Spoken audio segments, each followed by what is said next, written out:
जय हिंद भाई सभी को। उम्मीद करता हूं सब अच्छे होंगे। तो दोस्तों आज की ये वीडियो रहेगी भाई फिजिकल पे, चाहे आपका दिल्ली पुलिस का फिजिकल है या हरियाणा पुलिस का फिजिकल है, कि भाई फिजिकल की तैयारी आप लोगों को प्रॉपर किस तरीके से करनी चाहिए। बहुत दिनों से मैं आप लोगों के डाउट नोट कर रहा हूं कि भाई जूते कैसे लेने चाहिए। इसके अलावा जो एक शेड्यूल रहता है हमारा वीकली या डाइट या फिर जो मेडिसिन है जिनका हम सहारा ले सकते हैं, एक बेनिफिट होता है और बिना साइड इफेक्ट के।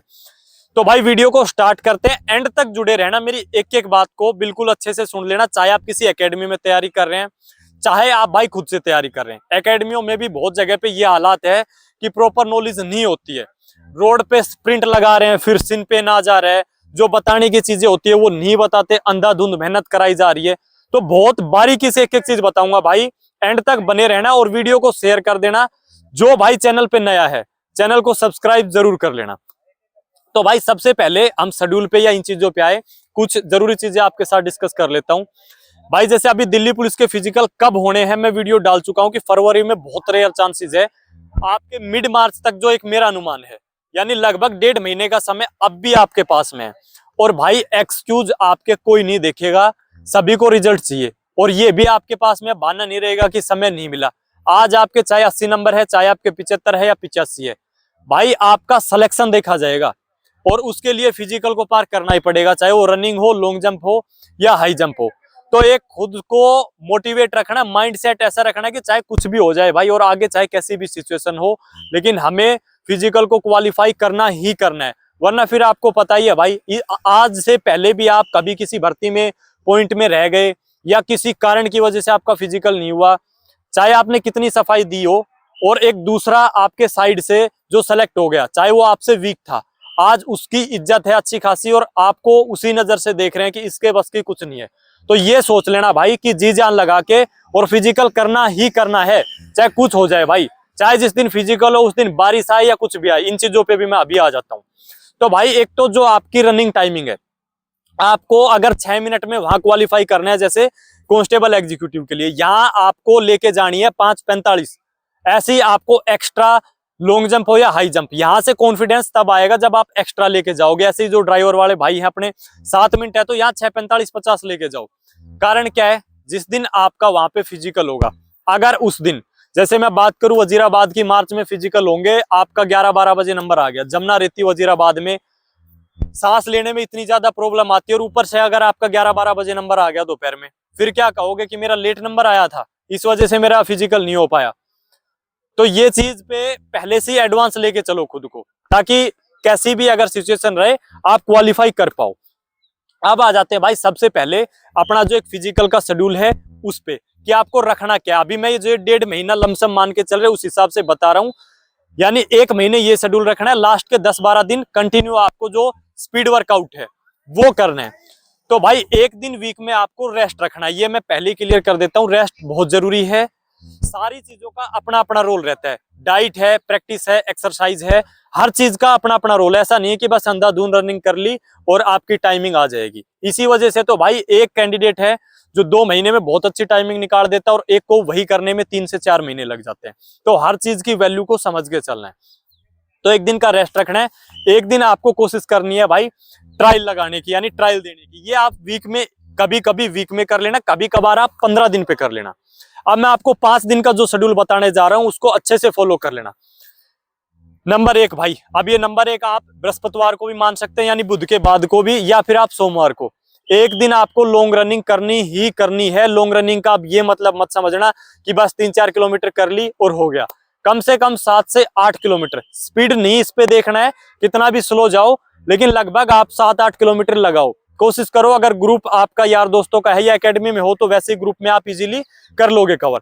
स्टेमिना बनेगा और स्टेमिना आप लोगों के लिए बहुत जरूरी है। दूसरे दिन पे आ जाओ भाई। अब मैं अगर दूसरे दिन की बात करूं तो आप लोगों को लगाने हैं भाई 400 मीटर के रेपिटेशन।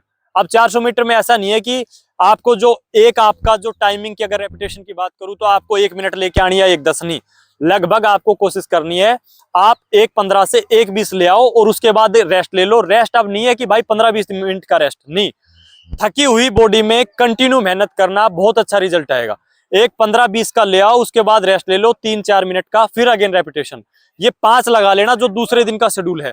अब आ जाओ भाई तीसरे दिन पे। तीसरे दिन आपको क्या करना है भाई, जो स्लो फास्ट रनिंग होती है, स्लो फास्ट कैसे करना है, टाइम रख लेना कि भाई मुझे 15 मिनट दौड़ना है। अब 15 मिनट जो आपको दौड़नी है, आप 40 से 50 मीटर दौड़ो फास्ट। फास्ट में अपनी बॉडी की 70 से 80% पावर लगाओ, ये नहीं है कि पूरी 100%। फिर दौड़ो 40-50 मीटर बिल्कुल स्लो, यानी बॉडी को रिलैक्स छोड़ो, अगेन फिर 50 मीटर फास्ट। बहुत अच्छा रिजल्ट आएगा, आप देखना, कल ही करके देख लेना, अगले दिनों में आप इतना जबरदस्त तूफान आएगा बॉडी के अंदर। और कंटिन्यू जब आप करोगे बहुत अच्छा रिजल्ट भी मिलेगा इस चीज का। तो इस तरीके से आपको स्लो फास्ट करनी है। चौथे दिन पे आ जाओ भाई। चौथे दिन आपको लगानी है भाई जो पेस रनिंग जिसको हम बोलते हैं। पेस रनिंग का आप 2.5 से 3 किलोमीटर रखना, लगभग 3 किलोमीटर आप रख लेना। इसमें आपको जो 400 मीटर का अपना, जैसे मैं राउंड की बात करूं, आप कोशिश करना उस राउंड को आप अपना 1:45-50 के आसपास भी अगर लेके आ रहे हो, और फिर ये 1:45-50 हर राउंड की आनी चाहिए, यानी कंटिन्यू 3 किलोमीटर इस पेस पे होनी चाहिए। पेस रनिंग का बहुत अच्छा बेनिफिट मिलेगा आपको। जैसे अगर मैं एग्जांपल दूं, 1600 मीटर आपको लगानी है, एक बंदा है जो 1.5 मिनट के आसपास पेस रनिंग ले रहा है, लास्ट की फिनिशिंग अच्छी कर दी और 5:45 में आ गया। एक भाई है जो स्टार्टिंग 1:10 की करके चल रहा है, फिर दूसरे में बिल्कुल टूट जा रहा है, फिर थोड़ी तेज चल रहा है, फिर टूट जा रहा है। बॉडी ज्यादा थकेगी, टाइम भी ज्यादा जाएगा। पेस रनिंग में आप यहीं से अपनी जो हैबिट है बना के चलो, आगे आपको बेनिफिट मिलेगा। लास्ट दिन के शेड्यूल पे आ जाओ भाई। इस दिन आपको कोशिश करनी है हिल रनिंग करने की, आसपास में कोई पहाड़ी हो या स्टेयर्स हो, उस पे कंटिन्यू रेपिटेशन लगाने, ताकि जो आपकी थाई है वो अच्छे से मजबूत हो सके। तेज तेज आपको हाथ चलाने हैं। तो ये आपका 5 दिन का जो शेड्यूल है वो रहेगा, इसको 1 महीना फॉलो करो, अच्छा खासा रिजल्ट आएगा। अब आगे आ जाओ भाई, एक्सरसाइज पे बताता हूं। पहले भाई एक्सरसाइज आपको बहुत अच्छे से करनी है, रनिंग स्टार्ट करने से पहले भी और बाद में भी। जैसे मैंने स्टार्टिंग में बताया था, अपना अपना रोल है हर चीज का। पेट की जो चर्बी है ज्यादा नहीं होनी चाहिए, सिटअप वगैरह लगाओ, पेट में जान होनी चाहिए। बहुत अच्छी टाइमिंग आप निकालोगे अगर पेट के अंदर अच्छी खासी जान है, थाई मजबूत है, किसी के हाथ भर जाते हैं, तो हर चीज की प्रॉपर तरीके से एक्सरसाइज आपको करनी ही करनी है। जैसे कि आपको पीछे अपने जो भाई है करते हुए दिखाई दे भी रहे होंगे, सुबह इनकी रनिंग कराते हैं और शाम के टाइम में एक्सरसाइज पे मेन फोकस, और उसके अलावा लॉन्ग जंप और हाई जंप कराते हैं। तो एक्सरसाइज का खास ध्यान रखना है। अब आते हैं भाई अपनी डाइट पे। तो दोस्तों अगर आप मेहनत कर रहे हो ना भाई, तो डाइट भी लेनी पड़ेगी, तभी रिजल्ट आएगा। अब डाइट में कोशिश करना है आपको कि जो प्रोटीन है, जिन चीजों से हमें प्रोटीन मिलता है, वो ज्यादा से ज्यादा आप ले सको। जैसे कि भाई आप अपना अंजीर है, काजू बादाम है, या फिर अपने जो चने हैं, सोयाबीन है, मूंग है, ये चीजें ले सकते हैं। घर में आप अपना दूध है, अच्छा खासा कैल्शियम भी मिल जाएगा, जोड़ों का दर्द वगैरह रहता है, या जो चीज आपको मिल जाए, एग वगैरह खा सकते हो। डाइट आपको ज्यादा से ज्यादा लेके चलनी है। दिन में भाई जूस पी लो, मौका मिले तब। जो पपीता शेक है, बहुत अच्छा खासा बेनिफिट मिलता है, वो ले लो दिन में एक बार। तो डाइट कम नहीं रहनी चाहिए। जिसका बजट अच्छा खासा है भाई, प्रोटीन को पाउडर फॉर्म में ले सकता है, कोई साइड इफेक्ट नहीं है। वो मैं बता दूंगा भाई किस कंपनी का आप लोगों के लिए ठीक रहेगा। अब आ जाते हैं भाई जो आपकी मेडिसिन है उस पे आता हूँ, और फिर कुछ चीजें हैं जिनका ध्यान रखना है, जैसे जूते वगैरह। मेडिसिन में भाई कोई इंजेक्शन वगैरह आपको बता रहा है, उन चीजों को इग्नोर करना है भाई। अगर फिजिकल क्लियर करना है तो शरीर का भी ध्यान रखना है। आप मल्टीविटामिन फिश ऑयल और जो कैल्शियम की टैबलेट है, अगर आपको लगता है कि भाई हमारे जो जोड़ है उनमें दर्द होता है, तो कैल्शियम की टैबलेट, वरना कंटिन्यू आप मल्टीविटामिन और फिश ऑयल को चला सकते हैं, कोई साइड इफेक्ट नहीं, बहुत अच्छा रिजल्ट मिलेगा आप लोगों को। अगेन बोल रहा हूं, कंपनी वगैरह मैं आपको बता दूंगा, या आप अपने हिसाब से ले सकते हैं भाई, कोई दिक्कत नहीं है। तो ये आपको जो कंटिन्यू मेडिसिन की जिनकी मैं बोल रहा था, वो आपको डेली बेस पे चलानी है। आगे आ जाओ। अब जूते भाई, जूते कोशिश करनी है कि मैक्सिमम आप जूते के अंदर ही दौड़े, चाहे आप रोड पे दौड़ रहे हैं, चाहे आप ग्राउंड में। और एक भाई रोड पे स्प्रिंट वगैरह मत लगाया करो यार। और जूतों का ध्यान रखना कि जिनका सोल सॉफ्ट हो, चाहे आप ओरिजिनल लेते हैं या भाई आप फर्स्ट कॉपी लेते हैं, थोड़ा जो सॉफ्ट सोल रहे। ऐसा नहीं कि बिल्कुल नीचे से टाइट सोल है, जो आप रनिंग कर रहे हैं फिर सिन पेन की प्रॉब्लम आ रही है, वो यही कारण होता है।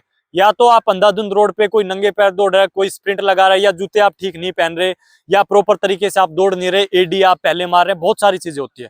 तो इंजरी से, सिन पेन जैसे दर्द से आपको बचा के भी चलना है, क्योंकि फिजिकल तक बॉडी ठीक रहेगी तभी आप वहां पे क्वालिफाई कर पाओगे। तो जूतों का बस इतना था, कोई कंपनी के ले लेना, बस सोल नीचे से आप उसको मोड़ के देख लेना, सोल सॉफ्ट होना चाहिए ताकि एक अच्छी खासी जंपिंग जब आप रनिंग करो तब आ सके, पैरों वगैरह में ज्यादा दर्द ना आए। तो ये कुछ ऐसी बातें जो आपको ध्यान रखनी है। अगेन कह रहा हूं, इंजरी से बचा के चलना है। लॉन्ग जंप हाई जंप लगाओ तब भी वार्म अप करके, और ज्यादा रेपिटेशन नहीं लगाने हैं। चाहे आप कहीं पे तैयारी करो, ऐसा नहीं है कि एक दिन में आप 10 लगा रहे हो या 15 लगा रहे हो तो बहुत आपका जल्दी से long jump high jump clear हो जाएगा। उसके लिए भी लिमिटेड और एक्सरसाइज का जो बहुत बड़ा रोल है, लॉन्ग जंप की भी और हाई जंप की भी, वो करनी है। और डेली 2-4 रेपिटेशन बस आपको लगा के और छोड़ देने हैं। तो दोस्तों इस वीडियो में इतना ही। धन्यवाद।